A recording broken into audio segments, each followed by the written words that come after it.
દ્વારકાધીશ મિત્રો, હું છું પ્રદીપ અને સ્વાગત છે તમારું મારી યુટ્યુબ ચેનલમાં અને મારા પહેલા વ્લોગમાં.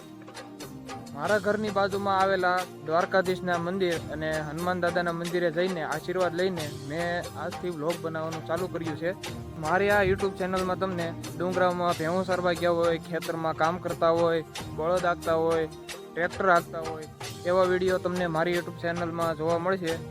કુદરતી દ્રશ્યો અને ગામડાના જીવનને નિહાળવા મારી ચેનલને તમે સબસ્ક્રાઈબ કરો, મારા વિડીયો શેર કરો અને જો તમને વિડીયો પસંદ આવે તો વિડીયોને લાઈક કરજો. અને મારો આ પહેલો વ્લોગ, ફર્સ્ટ વ્લોગ તમને કેવો લાગ્યો એ કોમેન્ટ બોક્સમાં જરૂરથી જણાવજો. આજના વ્લોગમાં એટલું જ અને મળીએ આપણે બીજા નવા વ્લોગમાં.